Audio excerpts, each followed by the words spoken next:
Le Stade Brestois vient d'écrire la plus belle page de son histoire en se qualifiant pour la Ligue des Champions. Inoubliable.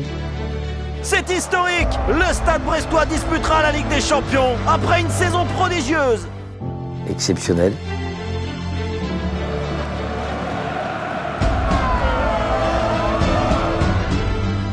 Et historique. Doumbia, exceptionnel! Comme ils disent à Marseille, il n'y a jamais les premiers, donc personne ne pourra nous l'enlever celle-là. Martin Satriano qui peut servir Pereira l'âge. Oh, l'inspiration magnifique! Ce Stade Brestois est renversant!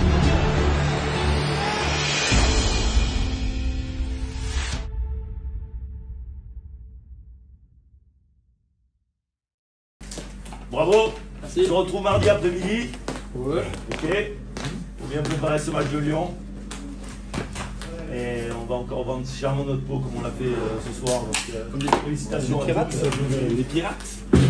À la 5e victoire, c'est moi qui vous invite encore à manger.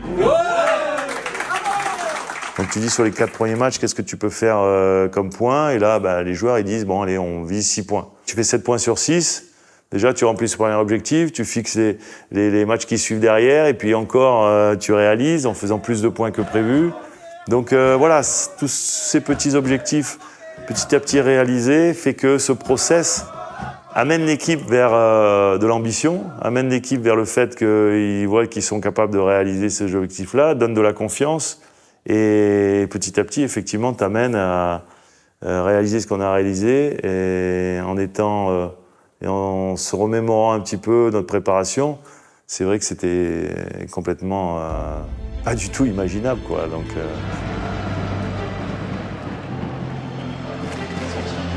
Je pense que ce qui a été aussi la réussite, c'est aussi de savoir garder cette stabilité, d'avoir aussi pu créer une cohésion de groupe, parce qu'encore une fois, je pense qu'il est important d'avoir une synergie. Quand je parle de synergie, c'est entre une direction sportive, un staff, et aussi un staff et ses joueurs. Et je trouve que cette synergie, cette cohésion de groupe a fait qu'aujourd'hui, on a senti un groupe déterminé. On savait qu'on était un groupe et que tout le monde allait aider tout le monde. On voit bien, on a eu besoin de 20 mecs, 25 mecs. Et c'est cette force-là, je pense, qui a dégagé ce groupe, qui nous a fait du bien. 6e journée de Ligue 1, l'Olympique Lyonnais à la recherche de sa première victoire est en déplacement au stade Francis Leblay face à un surprenant Stade Brestois qui en cas de victoire prendra la tête du championnat. Satriano qui rentre dans la surface de réparation, qui tente sa chance, c'est Lopez qui sort ce ballon. Et ça arrive jusqu'à Le Doiron qui prend sa chance et la barre transversale qui repousse cette frappe. La Casette, oh, ça passe juste au-dessus. Il est beau, ce sent premier poteau et derrière Le Doiron qui ne peut pas non plus mettre le ballon au fond. Allez, nouvelle chance pour les Brestois, le centre de Kenny Lala et la tête de Steve Mounier, 87e minute, l'attaquant béninois qui vient délivrer le peuple brestois en marquant son premier but de la saison.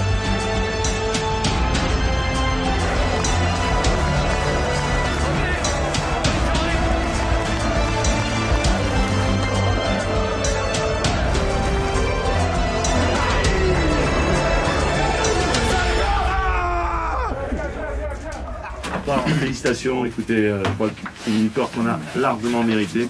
Vous êtes allé la chercher, et c'est vrai qu'on ne doit rien à personne sur ces 6 premiers matchs. Voilà, bravo à vous. Première place contre Lyon. Je me rappelle, moi, ça m'a procuré beaucoup d'émotions. J'avais jamais été premier de Ligue 1, même si c'était pour une journée. Si on disait en septembre, vous êtes premier, vous voulez terminer 8e à la fin de la saison, 9e, tout le monde aurait dit OK, il n'y a pas de souci. Donc je pense que personne pense rester là-haut. et c'est vrai qu'avec cette victoire, on est premier du championnat après 6 journées. Alors, pour nous, ça reste fantastique. On savoure ce moment-là. Mais on n'a pas peur parce qu'on se dit, voilà, tous les points pris, ils sont plus à prendre. Et qu'aujourd'hui, nous, ce qu'on regarde à ce moment-là, c'est quoi le matelas qu'on a sur éventuellement les équipes qui vont se battre pour le maintien. On est en train d'encore continuer à regarder ça.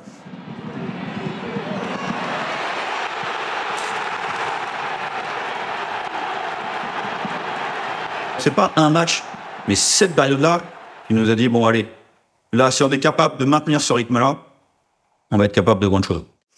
Depuis le début d'un championnat, on se dit, mais il n'y a pas une équipe qui nous a surclassés, à part peut-être la première demi-heure contre Lens, tu vois. Et puis après, il y a ce match contre le Paris Saint-Germain, où effectivement, on est peut-être dominé en première période, mais de 0-2, on revient encore à 2-2. Et dans la deuxième période, sincèrement, on a 4-5 occasions de faire le 3-2 nous, et on est puni sur un penalty à la dernière seconde. Et Luis Enrique, d'ailleurs, après, à la fin du match, quand il me serre la main, il me dit « on ne mérite pas de gagner, quoi ». Bravo à vous, parce qu'on ne mérite pas de gagner. Nantes-Brest, ou quand nous, on va là-bas, depuis qu'on est remonté en Ligue 1, on perd tout le temps là-bas sur des scores larges. Ouais, beaucoup d'émotions encore ce jour-là. C'est mon premier but cette saison. Avant le match, le coach nous dit cette stat. Toute la semaine, même je me rappelle, le coach nous dit cette stat que ça faisait 30 ans qu'on gagnait plus à la Beaujoire.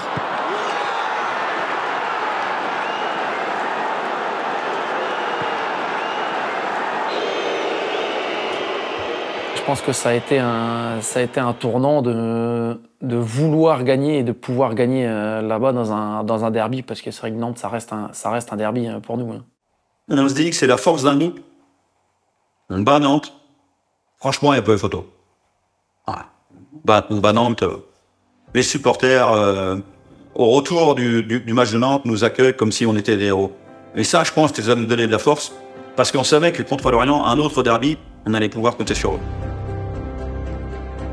Un derby pour Noël, que demander de plus? Une victoire côté brestoise serait synonyme de top 5 à la trêve et mettrait Lorient dans la zone rouge.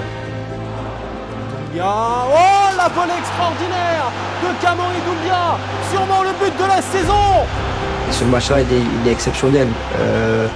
Du fait du match de Kamori qui met un play incroyable. Doumbia, le piqué magnifique. Et un doublé en 3 minutes pour Kamori Doumbia. Brest, mais KO Lorient.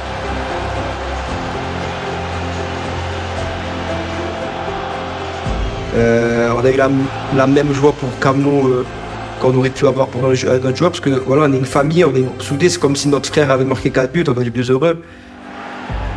Et le centre pour Doumbia. Triplé de Doumbia. C'est Noël à voleur à Leblé. Et bah là arrive aussi le coup de Chédid Kamori, qui lui était peut-être la deuxième fois titulaire. Et puis ça s'enchaîne, mais même lui, je crois qu'il a même pas compris. Nous, on ne comprenait pas aussi de ce qui se passait sur le terrain. Je pense que ce jour-là, le public était fou naturellement, mais je pense que le scénario du match, c'est plus nous qu'on les a mis en folie. Je pense qu'il y a souvent des matchs où c'est eux qui nous transcendent, mais je pense que ce match-là, ils le diront peut-être, c'est nous, par la qualité du jeu, qu'on les a transcendés. Et on peut que leur devoir ça, parce que c'est un public magique et magnifique, qui nous ont toujours poussé. Même que ce soit dans le maintien ou dans l'Europe, ça a toujours été un public fantastique. Castillo, le centre en retrait, forcément pour Kamori Doumbia. Kamori Doumbia quadruplé, son premier en carrière en seulement 25 minutes. C'est fou, Brest sera à la trêve, européen. Ah, c'est sûr que ces vacances de Noël, ça a été l'une des meilleures de ma vie, parce que on est 3e de Ligue 1, je rentre avec la famille qui me félicite, les amis qui me félicitent, on commence un peu à chambrer pour l'Europe, mais c'est que du positif, et vraiment, je me suis ressourcé, je me suis reposé, et ça m'a fait beaucoup de bien, et c'était merveilleux. Quand la trêve arrive, ça fait 17 matchs et on se dit qu'au final, on est toujours en haut. C'est beau, on se dit si on l'a fait à l'aller, peut-être on peut le faire au retour. Beaucoup de personnes nous voyaient aussi lâchés physiquement, ce que je peux aussi comprendre, parce que c'est souvent les équipes un petit peu, on va dire, qui créent des sensations au début de saison, généralement sur la deuxième partie de saison, s'écroulent et s'effondrent. Et l'objectif déjà, c'est déjà dans l'envie et tout, de ne pas faire en dessous. C'est de montrer le même visage, et après, des fois, les scores ils vont tourner pour nous ou pas. Il y a aussi le mercato hivernal, où on va dire des joueurs, des bons éléments de notre équipe ont été aussi sollicités. Et le club a pris aussi une position forte de vouloir conserver ses joueurs, parce que je pense que nous étions dans le 3e, 4e à la trêve. toute façon, l'histoire, on la connaît, mais il y a un très fort intérêt du Stade Rennais. Et ouais, ça s'est rentré dans ma tête et forcément, il y a eu des hésitations. Et après, bon... Après, comme je l'ai dit, moi, du moment que le président il a parlé à la télé et qu'il a dit que j'étais intransférable, ben... Parce qu'encore une fois, quand on est dirigeant, on a un projet et on a envie aussi d'aller au bout de ce projet. Quand je parle de ce projet, c'est que sur la saison, pourquoi on n'a pas le droit de rêver? Pourquoi on n'a pas le droit de garder nos meilleurs joueurs? Pourquoi on n'a pas le droit de se donner la possibilité de terminer à une belle place? Moi, j'avais deux solutions après. C'est soit je lâchais, je boudais ou je jouais plus, ou soit ben, je repars et je triche pas comme je ne l'ai jamais fait.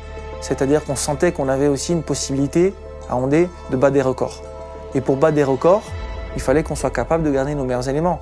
Alors bien évidemment, quand on est Brest, parfois, refuser certains montants, ben, ça peut porter préjudice pour l'avenir de notre club. Quelqu'un qui a forcément un salaire multiplié par je sais pas combien, qui a tout en plus gros. Et ça s'est vu des joueurs qui ont fait la grève ou quoi. Après, je me suis dit, c'est pas toi, c'est pas l'image que tu renvoies, même si je sais que j'ai une image de casse-couille sur le terrain. Mais dans la vie, je suis pas comme ça, les gars. Je suis un bon gars et je voulais pas qu'on ait cette image-là en dehors des terrains.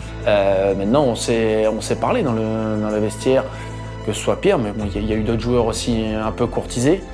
Mais ça a été aussi la force de ce groupe, c'est de dire les choses, mais que lui te dise, moi, si je suis là, je serai à 100%. Ça prouve la valeur d'un mec. On lisait les commentaires, mais on n'écoutait pas. Ça rentrait pas du tout dans nos têtes. Voilà, on s'en foutait complètement de ce que pouvaient penser les radios, les commentateurs, les consultants. Ils pouvaient dire ce qu'ils voulaient. Nous, on savait notre force. Et à partir de cette période-là, décembre, janvier, on savait que rien ne pouvait nous arrêter.